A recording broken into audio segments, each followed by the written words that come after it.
bonjour YouTube et bienvenue dans cette nouvelle vidéo de ma chaîne YouTube. Après plusieurs mois d'absence, je suis enfin de retour avec du nouveau contenu. Il y a du lourd qui arrive, donc si tu es nouveau sur la chaîne YouTube, n'hésite pas à t'abonner pour rejoindre la communauté et ne pas manquer les prochaines vidéos. Sans plus tarder, entrons donc dans le vif du sujet de la vidéo d'aujourd'hui.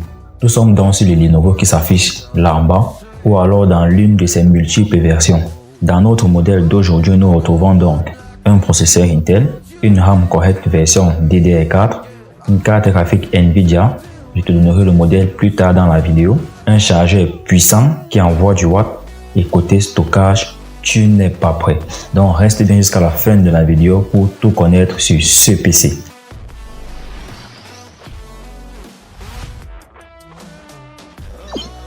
Nous allons tout d'abord passer à l'aspect physique et au connectique de ce PC. Il est en alu et pèse 2,3 kg. Avec en plus le poids du chargeur dans le sac, on se retrouve facilement à 3 kg. Un port Giga Ethernet, 3 USB Type C 3.1 de première génération, un USB Type C 3.1 de première génération qui est non seulement capable de faire du transfert de fichiers logique, mais aussi de faire de l'affichage. Un port HDMI 2.0, un port mini display, un port mini jack et bien sûr une entrée pour la charge. Avant de passer à l'écran, commençons par ce clavier qui est assez grand et assez ergonomique, aussi bien pour le gaming que pour travailler, que ce soit tout simplement pour la saisie, la programmation ou d'autres tâches compliquées qu'on a l'habitude de faire avec un clavier. Il a bien évidemment un pavé numérique et un rétroéclairé, mais pas en RGB, ce qui est dommage. Le trackpad est assez agréable au toucher, il est rapide et efficace, du coup on valide. Actuellement, le PC tourne sur Windows 11, est compatible Wi-Fi 6E et Bluetooth 4.2. Passons donc à l'écran. Nous avons un écran Full HD IPS de 16 pouces rafraîchi à 60 Hz. Passons à présent à la partie qui t'intéresse, à savoir les specs du PC. En termes de processeur, nous sommes sur un Core i7 de 9e génération avec 12 cœurs. Nous avons comme fréquence de base 2,6 GHz, mais en cas d'utilisation poussée, nous pouvons monter jusqu'à 4,5 GHz. Côté carte graphique, nous avons l'une des plus puissantes GTX sur laptop, à savoir la 1660 Ti avec ses 6 Go de dédié en GDDR6. Avec toute cette puissance, forcément à un moment ça va commencer à chauffer. Heureusement, de manière générale, les PC gamers ont d'excellents systèmes de refroidissement. Vu que nous ne sommes pas sur un Core i9 13e génération avec une RTX 4090, on n'a donc pas forcément besoin d'un système de refroidissement liquide. Du coup, les deux ventilateurs qui sont là pour refroidir le monstre sont largement suffisants. Côté RAM, nous sommes restés sur les 16 Go de base en DDR4, ce qui est assez correct vu l'ensemble de la machine et c'est le minimum pour faire du gaming. Passons à présent au gros point fort de cette machine dans sa configuration actuelle, le stockage. Nous avons deux disques durs installés sur le PC. Un premier disque dur principal, c'est un SSD M2 de 512 Go normal et un deuxième disque dur SSD de 4 Tb. Donc côté stockage en termes de quantité et de qualité, tout va bien. Ok, stop. Si tout ceci est trop compliqué pour toi, je t'invite à regarder ma vidéo sur comment choisir son PC en 2023 qui s'affiche là en haut. Tu sauras exactement ce que c'est que tel ou tel type de processeur, tel ou tel type de disque dur, tel ou tel type de carte graphique. Tout y est expliqué dans les moindres détails. Vas-y, mets pause et va regarder ma vidéo. En général, pour faire du gaming, on connecte sa machine à un casque. Pour jouer de la musique, on connecte sa machine à des enceintes Bluetooth. Mais il est quand même important de préciser que cette machine est dotée d'un excellent système sonore venant de chez Harman Kardon et qui est équipé de la technologie Dolby Atmos for Gaming, ce qui va produire un son surround pour une meilleure immersion. La batterie est dotée de 57 Wh et Lenovo annonce l'autonomie en théorie à 4 heures sur la GTX et 10 heures sur la UHD. Mais note bien que quel que soit l'ordinateur, encore plus un PC gamer, il sera beaucoup plus efficace lorsqu'il est branché sous secteur. Et pour recharger tout ça, le chargeur fournit une puissance de, tiens-toi bien, 230 watts. 230 watts, rien que ça. Autant me dire que cette machine est vraiment équilibrée. Après avoir fait le tour complet de la bête, voyons voir de quoi elle est capable en pratique. Il y a deux solutions. Soit on lance des logiciels lourds comme MATLAB, Archicad, AutoCAD, SolidWorks ou Lumion, ou alors c'est la solution que j'ai choisie. Alors, let's go!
point in blaming you, you did not know. Oh. I thought you were the one for me, that's why I give you everything. Held you close by the stormy seas, oh you meant the world to me.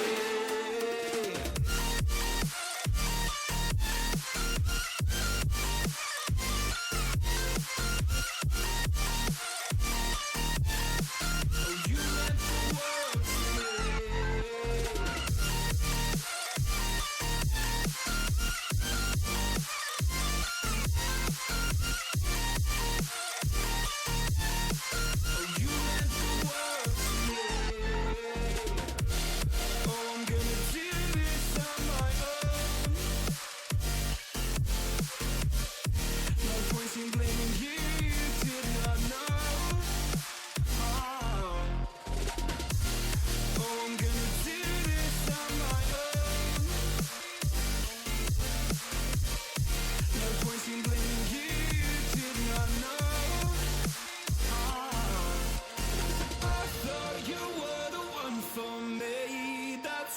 I give you everything, held you close by the stormy seas. Oh, you meant the world to me.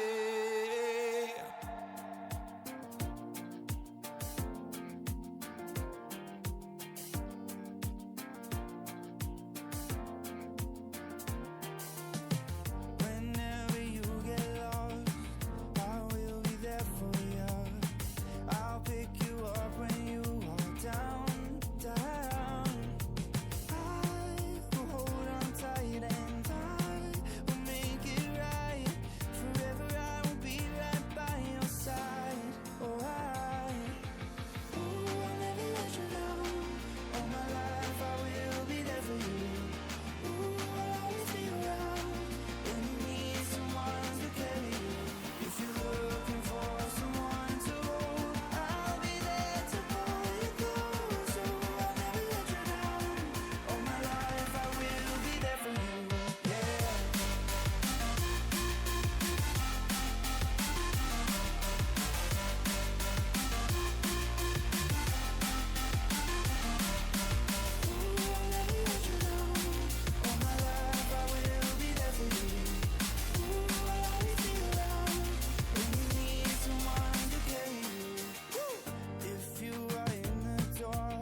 Il est tout à fait clair que tu ne vas ni jouer Control ni Cyberpunk à fond sur ce PC, mais pour la plupart des jeux à grande communauté d'aujourd'hui, ça fait largement l'affaire.